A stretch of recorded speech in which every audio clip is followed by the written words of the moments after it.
তোমরা যারা উচ্চ মাধ্যমিক পরীক্ষার্থী, রাত পোয়ালেই তোমাদের পরীক্ষা, তুমি দেখে নাও সবগুলো রিভিশন হলো কিনা। আজকে আমাদের এটা ঠিক সাজেশন বলবো না, যারা দুর্বল তাদেরকে সংখ্যা কমিয়ে দেওয়া, যে এই প্রশ্নগুলো করতেই হবে।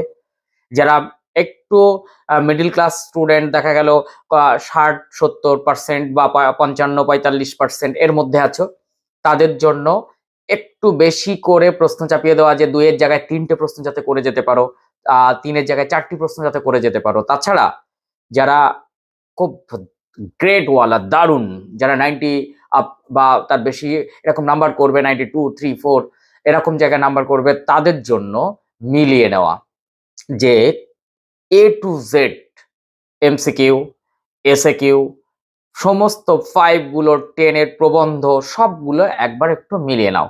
সেই সঙ্গে সঙ্গে আমি আলোচনা করে দেব কিভাবে লিখলে, কিভাবে খাতায় রিপ্রেজেন্ট করলে ফুল মার্কসটা পাওয়া যায়, সেটাও কিন্তু তোমাদের একটু জানা দরকার। যদি চ্যানেলে নতুন হও তাহলে অবশ্যই চ্যানেলটি সাবস্ক্রাইব করে পাশে থাকা বেল আইকনটি প্রেস করে রাখো, এরকম তথ্য সমৃদ্ধ ভিডিও পেতে ভীষণ সুবিধা হবে। তুমি সবার আগে এইখানে চলে যাও, যেটা তোমাদের সব থেকে বড় সমস্যা, সেটা হচ্ছে প্রবন্ধ রচনা।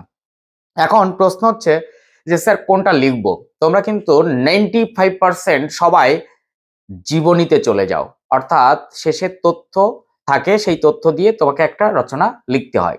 সেখানে সবাই কিন্তু তাক করে রেখেছো যে শতবর্ষে মাইকেল মধুসূদন দত্ত। কিন্তু আমার কোথাও মনে হচ্ছে এই যে শতবর্ষ, সেটা তো 24-এ কমপ্লিট হয়েছে, তাহলে তো এটা 25। তাহলে কি এতটা ইম্পর্টেন্ট আছে? এটা নিয়ে কিন্তু একটা প্রশ্ন চিহ্ন রয়েছে। আমি বলছি না তুমি এটা করে যাও না, এটা যারা করেছো রেডি করো, যারা করোনি তারা অবশ্যই করো। কিন্তু তার সঙ্গে সঙ্গে আমি বলবো, এই প্রদত্ত তথ্য ও সূত্র অবলম্বনে যেটি লিখতে হবে, সেখানে তুমি নীরেন্দ্রনাথ চক্রবর্তীটা করবে। সেখানে আমি বলবো জীবনানন্দ দাশ ভীষণ ভীষণ করে করার চেষ্টা করো। এবার কিন্তু আমার মনে হয়েছে আমি বাজি রাখছি জীবনানন্দ দাশের ওপর। সেই সঙ্গে একটু পারলে সলিল চৌধুরী, তপন সিংহ সাহিত্যের ইতিহাসটা করবে যখন, তখন এগুলো একটু বড় করে বা বিস্তার করে লেখার অভ্যাসটা একটু করে নাও। তাছাড়া তোমরা এখান থেকে এপিজে আব্দুল কালাম, রবীন্দ্রনাথ এগুলো করতে পারো। তবে কোথাও না কোথাও আমি একটি সাজেশন বই ঘাটছিলাম, সেখানে আমি দেখলাম তারা সেখানে রবীন্দ্রনাথকে রেখেছেন। তো সেখানে তুমি রবীন্দ্রনাথ এবং নজরুল, এই দুজনকে তুমি একবার একটু দেখতে পারো। তাছাড়া নারায়ণ দেবনাথের কিন্তু এবার জন্মের শতবর্ষ চলছে, 1925। তো সেক্ষেত্রে আমি বলবো যে এই জন্ম শতবর্ষ যেহেতু, সেহেতু আমি বলবো নারায়ণ দেবনাথটা একটু করতে পারো। তবে খুব বেশি ইম্পর্টেন্ট সেটা আমি বলবো না। তবে T20 ওয়ার্ল্ড কাপ, এটা মানুষ মানচিত্রে বাংলার উৎসব।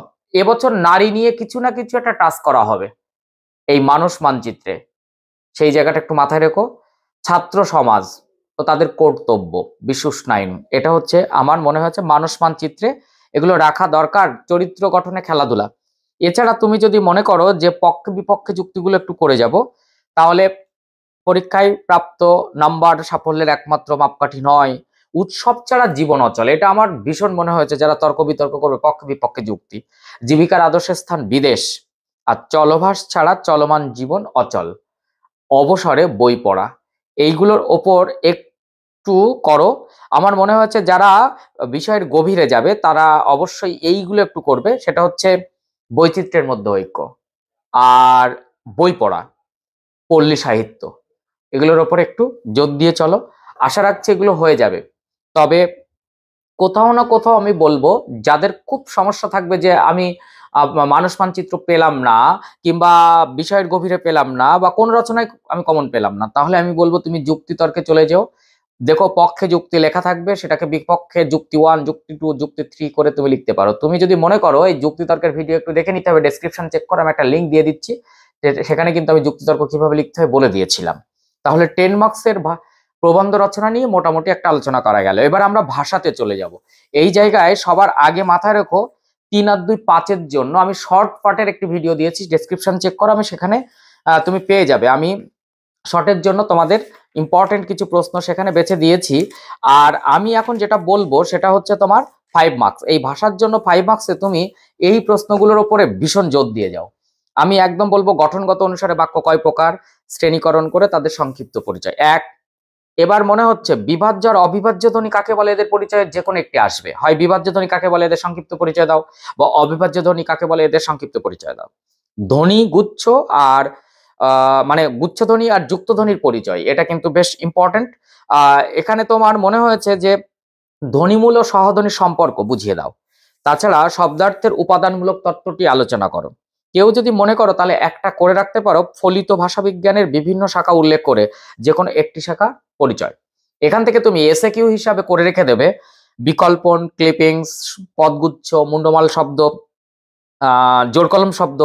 এখান থেকে তুমি এই পার্টগুলো করে নেবে। আর কেউ যদি বলে স্যার আমাকে 2-4টে বেছে দিন, এইগুলোর উপর বেশি জোর দেবো, দেখো ভাই কমন তো ওইভাবে দেওয়া সম্ভবপর নয়, আমরা প্রশ্ন করব না। তবে তুমি জোর দিতে পারো গঠনগত দিক থেকে বাক্যের শ্রেণী বিভাগ, বিভাজ্য ধ্বনি, অবিভাজ্য ধ্বনি, গুচ্ছ ধ্বনি, যুক্ত ধ্বনির পরিচয়, ধ্বনিমূল সহধ্বনির সম্পর্ক, এইগুলোর উপর একটু জোর দিয়ে যেতে পারো। আমি এবার চলে যাব তোমাদের সাহিত্যের ইতিহাস। দেখো সাহিত্যের ইতিহাসের জন্য শর্টে শুধুমাত্র এমসিকিউ 3, তার জন্য তুমি কত করবে, তুমি যতটা পারো ততটা করে যেও। তবে 5 মার্কসের দিকে নজর দিও, সেখানে 4টি প্রশ্ন থাকবে, 2টো করতে হবে। তবে আমি বলবো চিত্রকলা কিন্তু এবছর একটা টাস্ক করবেই করবে, কারণ তোমাদের 5টা পাঠ আছে, চিত্রকলা, চলচ্চিত্র, বিজ্ঞান, গানের ধারা আর ক্রীড়া সংস্কৃতি। এই 5টা থেকে তো 4টি প্রশ্ন হবে। তো সেক্ষেত্রে গত বছর কিন্তু চিত্রকলা মিসিং ছিল, তাই চিত্রকলা থেকে এবার যামিনী রায়, রামকিঙ্কর বেইজ, নন্দলাল বসু, অবনীন্দ্রনাথ ঠাকুর আর পটশিল্প, এই কটা করলে একটি কমন হয়ে যাবে, তোমাকে 2টো করতে হবে। তারপরে তুমি অবশ্যই চলচ্চিত্রে হাত দেবে। তো চলচ্চিত্রে আমি বলবো যেহেতু তপন সিংহ, তোমার ঋত্বিক ঘটক এবছর সব থেকে বেশি ইম্পর্টেন্ট রয়ে গেছে, তো এই দুটোর উপর একটু জোর দাও। তাছাড়া তুমি সত্যজিৎ রায়, মৃণাল সেনটা একটু করবে, কেউ যদি পারো হিলাল সেন করতে পারো। আমি বলবো এরপরে বিজ্ঞান চর্চা, বিজ্ঞান চর্চায় তুমি এই কটা একদম বাদ দেবে না, প্রফুল্লচন্দ্র রায়, জগদীশ চন্দ্র বসু একদম বাদ দেবে না, কাদম্বিনী বসু গাঙ্গুলি। এছাড়া তুমি যদি পারো তাহলে বিধানচন্দ্র রায়, তার সঙ্গে বিজ্ঞান চর্চায় ঠাকুরবাড়ি, এটা করবে।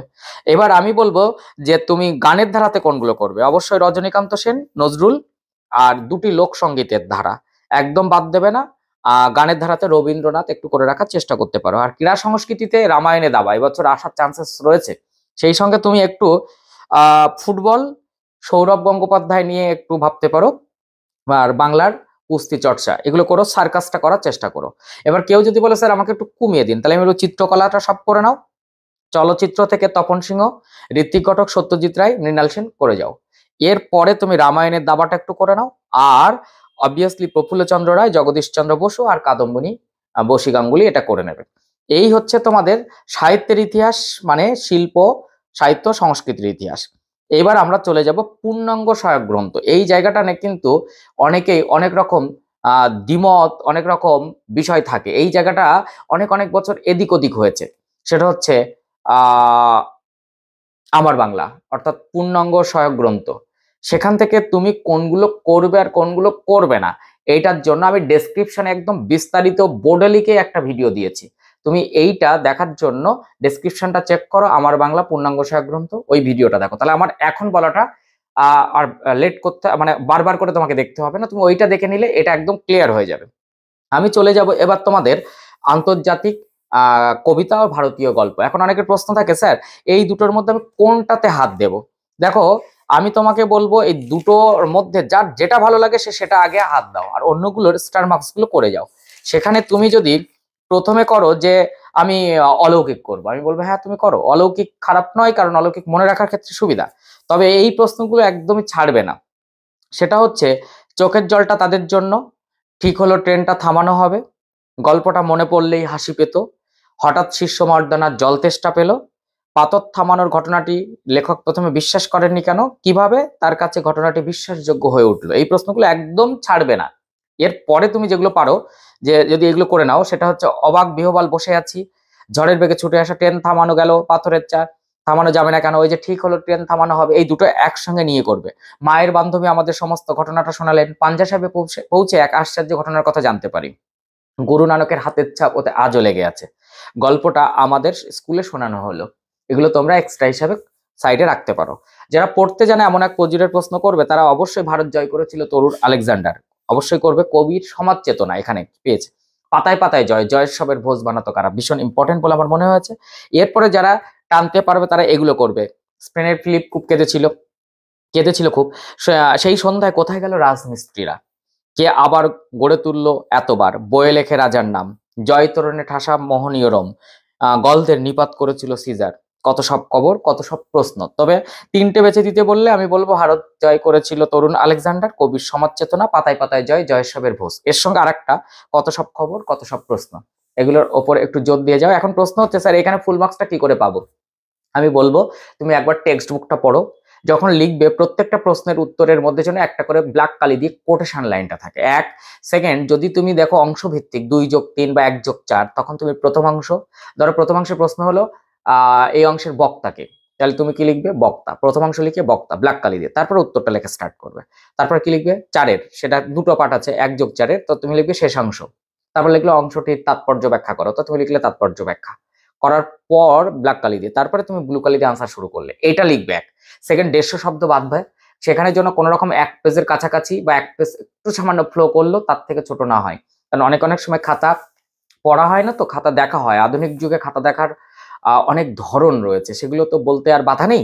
তবে খাতা কিন্তু পড়া হয় না, খাতা কিন্তু দেখা হয়। আমার কথাটা নিশ্চয়ই তোমরা বুঝতে পারছো আমি কি বলতে চাইছি। এরপরে আমি চলে যাব কবিতাতে। এই কবিতা পাঠে কিন্তু তোমাদের এমসিকিউ এসএকিউ এর উপর ভীষণ ঘাটতে হবে, কারণ এখানে 4-4-8। এই জায়গা থেকে আমি বলবো তুমি প্রত্যেকটা কবিতা, আমি তো অফলাইন ক্লাসে সবাইকে কবিতা মুখস্থ করিয়ে দিয়েছি যাতে কোনো শর্ট ডিস্টার্ব না হয়। প্রত্যেকটি কবিতার মূল গ্রন্থের নাম, মানে কাব্যগ্রন্থের নাম তুমি জেনে নেবে। আর তার সঙ্গে অবশ্যই প্রত্যেকটা কবিতা মুখস্থ থাকলে তোমার সুবিধা হবে। আমি বলবো এবছরের জন্য কবিতায় তোমাদের 1 নম্বরে আমি রাখতে চেয়েছি রূপনারায়ণের কুলে, 2 নম্বরে শিকার, আর 3 নম্বরে ক্রন্দনলতা জননীর পাশে। শিকার এবং রূপনারায়ণের কুলে থেকে আসছে এটা ধরে রাখো। সেখানে শিকারের জন্য করবে এই ভোরের জন্য অপেক্ষা করছিল, আগুন জ্বললো আবার, একটা অদ্ভুত শব্দ, এসেছে সে ভোরের আলোয় নেমে, এই প্রশ্নগুলো ছাড়বে না। আর রূপনারায়ণের কুলে থেকে তুমি এই প্রশ্নগুলো নেবেই, সেটা হচ্ছে জানিলাম এ জগৎ স্বপ্ন নয়, আমৃত্যু দুঃখের তপস্যা এ জীবন, মৃত্যুতে সকল দেনা শোধ করে দিতে, সে কখনো করে না বঞ্চনা, সত্য যে কঠিন, আর রূপনারায়ণের কুলে জেগে উঠিলাম। দেখো আমি এতগুলো প্রশ্ন বললাম, কিন্তু মূলত প্রশ্নের উত্তর কিন্তু 3টি। একটা হচ্ছে জানিলাম এ জগৎ স্বপ্ন নয়, আমৃত্যু দুঃখের তপস্যা, আর সে কখনো করে না বঞ্চনা। এই জায়গাগুলো যদি তুমি ধরতে পারো, কবিতাটা যদি একটু 2-3 বার পড়ে নিতে পারো, তাহলে আমার মনে হয় এখান থেকে খুব ডিফিকাল্টি কিছু নেই। তবে ক্রন্দনলতা জননীর পাশে থেকে দেওয়ার চান্স কতটা আছে আমার প্রশ্ন আছে, তবু আমি বলবো তুমি এই 2-3টে প্রশ্ন করে যাবে। সেটা হচ্ছে আমি তা পারি না, এই লাইনটা তুলে, নিহত ভাইয়ের সব দেহ দেখে, আর ক্রন্দনলতা জননীর পাশে কবিতায় কবি জননীকে ক্রন্দনলতা বলেছেন কেন, এই পরিস্থিতিতে কবি কি করা উচিত বলে মনে হয়। আর আরেকটা, কবিতায় জাগে আমার বিবেক আমার বারুদ বিস্ফোরণের আগে। আর কেউ যদি পারো আরেকটা করতে পারো, কেন তবে গাঁ লেখা, কেন তবে আঁকা আঁকি। এই হচ্ছে তোমাদের কবিতা। মহুয়ার দেশ আমি দেখি থেকে কোনো 5 মার্কস আসবে না, তবে শর্টের জন্য তোমাকে কিন্তু পড়তে হবে, কবিতা একটু পড়ে নেবে। আমি এরপরে চলে যাব তোমাদের নাটক। এই নাটক পার্টটা থেকে যখন আমি করব, তখন তুমি সবার আগে এইভাবে মাথায় রাখো যে নাটকের শর্ট কিন্তু 3 আর 2 5, তাই দুটি নাটকই সুন্দর করে টেক্সট বুক একটু চালাই করতে হবে শর্টের জন্য। শর্ট একটু ডিফিকাল্ট হয়ে যায় নাটকে, আর 5 মার্কসের জন্য দুটি থেকে দুটি দেওয়া হয়, একটি করতে হয়। তুমি একটাকে চুজ করে নাও। কেউ যদি নানা রঙের দিন হয় নানা রঙের দিন, কেউ যদি অলৌকিক হয় অলৌকিক। তারপরে কি করবে, পড়ে থাকা যেটা একটা তো কমপ্লিট করলে, আর একটা পড়ে থাকার স্টার মার্কস গুলো করো। এবং আমি এই গল্প, কবিতা, নাটক প্রত্যেকটা আলাদা আলাদা করে ভিডিও দিয়েছি। কেউ যদি মনে করো সেই পিডিএফ গুলো লাগবে, তো অবশ্যই ডেসক্রিপশন চেক করো, আমি সেখানে সব ভিডিওর লিঙ্কটা দিয়ে দিচ্ছি। তুমি এক একটা, যার গল্প লাগবে গল্প, যার কবিতা লাগবে কবিতা, সেটা তোমরা সেখান থেকে ডেসক্রিপশন থেকে লিস্ট নিয়ে নিও। তাছাড়া একটি ভিডিওর মধ্যে দিয়ে আমি সমস্ত লিস্ট দিয়ে দিয়েছিলাম, সেটাও তুমি দেখতে পারো। তবে আমি বিভাগ থেকে বলবো এই প্রশ্নগুলো ছাড়বে না। আমার মনে হয় এর নাম হওয়া উচিত অভাব নাটক। আর এরপরে তুমি করবে বুদ্ধিটা কি করে এলো তা বলি। এরপরে উম এমন সময় হঠাৎ এক সাহেবের লেখা পড়লাম, এই প্রশ্নগুলো, এই ঘরের মধ্যে জীবনকে উপলব্ধি করা যাবে না, এই প্রশ্নগুলো একদমই ছাড়ার চেষ্টা করো না। কোথাও জীবনের খোরাক, হাসির খোরাক নেই, এটাও ইম্পর্টেন্ট। আর নানা রঙের দিন থেকে রজনীকান্ত চট্টোপাধ্যায়ের চরিত্র করো। তবে আমার মনে হয় যে এই লাস্ট ইয়ার তোমাদের এই সিলেবাসের আমার মনে হচ্ছে প্রশ্ন খুবই ইজি হবে, এবং টপমোস্ট প্রশ্নগুলো দেওয়া হবে, খুব বেশি ঘোরানো হবে না। তবে সব দাগ নয়, একটা দুটো দাগ হয়তো একটু ডিফিকাল্ট করতে পারে। দেখো তোমার এতগুলো দাগ, কবিতার দাগ, নাটকের দাগ, গল্পের দাগ, আমার বাংলার দাগ, সেখানে সাহিত্যের ইতিহাস, ভাষা, আন্তর্জাতিক, ভারতীয়, একটা না একটা দাগ তো এদিক ওদিক হয়। এছাড়া তুমি নানা রঙের দিন থেকে করবে শিল্পকে যে মানুষ ভালোবেসেছে, তার বার্ধক্য নেই কালীনাথ। এখান থেকে তুমি করবে আমাদের দিন ফুরিয়েছে। আর আমি রোজ লুকিয়ে লুকিয়ে, এটা না করলে চলবে, প্রাক্তন অভিনেতা রজনী চাটুর্যের অপমৃত্যু, এটা করবে তুমি। এরপরে আমরা চলে যাব লাস্ট যে পার্ট, মানে আমি শেষের দিক থেকে আসছি। তো গল্প, গল্প থেকে তোমাদের 5 আর 2 7 নম্বরের এমসিকিউ এসিকিউ, এই জায়গাটা কিন্তু একটু নজর দেবে। আমার মনে হয় এখান থেকে তুমি সবার আগে পাবে যে প্রশ্নটা, সেটা হচ্ছে ভারতবর্ষ। তাই ভারতবর্ষ টোটাল পার্টটা করো, ডেসক্রিপশন চেক করে কোয়েশ্চেন গুলো নিয়ে নাও, কারণ আমি পিডিএফ দিয়েছি গল্প পার্টে। তবু আমি বলছি কয়েকটা প্রশ্ন একদম ছাড়বে না এই ভারতবর্ষ থেকে। সেই সময় এলো এক বুড়ি, বচসা বেড়েই গেল, কতক্ষণ এই মারমুখী জনতাকে সে ঠেকিয়ে রাখতে পারতো কে জানে। হঠাৎ বিকেলে দেখা গেল এক অদ্ভুত দৃশ্য, শেষ রোদের আলোয় সে দূরের দিকে ক্রমশ আবছা হয়ে গেল। আমি কি তা দেখতে পাচ্ছিস না? এই বুড়ির চেহারা, পোশাক পরিচ্ছদের পরিচয় একটু করে রাখবে। আর তারপরে দ্বিতীয় চয়েস হিসেবে তুমি অবশ্যই ভাতটাকে করবে। সেখানে ভাতের আমি বলবো বাদার ভাত খেলে তবেই তো সে আসল বাদাটার খোঁজ পেয়ে যাবে একদিন।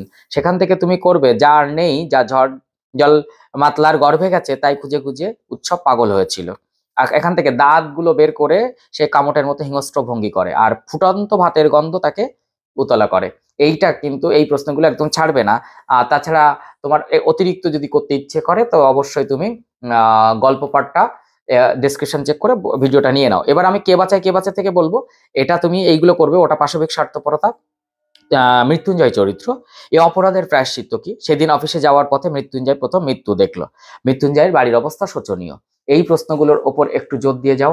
আশা রাখছি টেক্সট বুকটা যদি তোমার ভালো করে পড়া থাকে তাহলে 18 নম্বরের এমসিকিউ, সেটা ভাষা পাঠের জন্য আমি অলরেডি সাজেশন ঠিক বলবো না, আমি একটা ভিডিও দিয়ে দিয়েছি, ওটা দেখলে তোমার শর্টটা কাভার হয়ে যাবে অনেকটা ভাষার। সাহিত্যের ইতিহাসের 3 এমসিকিউ, আর বাদবাকি তো টেক্সট বুকের। আর 12 নম্বরের এসএকিউ।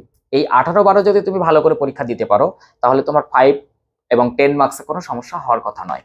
তো খুব ভালো করে মন দিয়ে পড়া, মানে রাত্রিটা পড়ো, এবং কালকেও কিছুটা সময় পাবে। তারপর তুমি পরীক্ষার হলে যখন যাবে তুমি মাথা ঠিক রাখবে এটাই যে তুমি 80 নম্বর আনসার করছো, একটি দুটি দাগ এদিক ওদিক নড়লো সেটা নিয়ে মাথা ঘামাবে না। খাতার পরিচ্ছন্নতা বজায় রাখবে। আবারও বলছি, খাতা দেখা হয় না, মানে খাতা দেখা হয়, খাতা পড়া হয় না, মানে খাতা পড়া হয় না, খাতা দেখা হয়। তাহলে খাতা যখন দেখা হয়, দেখার সৌন্দর্যটা কখনো নষ্ট করবে না। খাতার চৌ মানে চারদিকে মার্জিন দেবে, বাম সাইডটা বেশি, ডান সাইডে সামান্য, কারণ ডান সাইডে পার্ট মার্কিং করতে হয় তার জন্য। আর যখনই একটা প্রশ্ন অসমাপ্ত থাকবে, পরের পেজে যাবে, তখন অবশ্যই পিটিওটা দেবে। আর এমনও হতে পারে একসঙ্গে দুটো পেজ উঠে গেল, পরে গিয়ে দেখলে তখন তুমি কি করবে, পুরো দাগটা দিয়ে পিটিও, পুরো দাগটা দিয়ে পিটিও, এইভাবে তুমি খাতাটাকে কভার করে দেবে। শেষ মানে কমপ্লিট হয়ে গেলে শেষে গিয়ে একটা সমাপ্ত লিখো। আহ এইভাবে যদি তুমি, আর আরেকটা জিনিস অনেকের প্রশ্ন থাকে, স্যার এসে কিউ এর জন্য কি কাল লেখা কোন রচনার অংশ লিখবো? তুমি নাও লিখতে পারো, তোমার শুধু উত্তরটুকু লিখলে তোমার হবে, এবং টেক্সট বুক ওয়াইজ উত্তরগুলো লেখার চেষ্টা করো। তো চলো, তোমার খুব ভালো পরীক্ষা হবে। পরীক্ষা দিয়ে আসার পর নিশ্চয়ই জানাবে কেমন পরীক্ষা হয়েছে সবাই। আর কোনো প্রশ্ন যদি এর মধ্যে থেকে থাকে তাহলে অবশ্যই কমেন্ট বক্সে কমেন্ট করো, আমি সেটা দেখবো এবং তোমার উত্তর দেওয়ার চেষ্টা করছি। তো টাটা।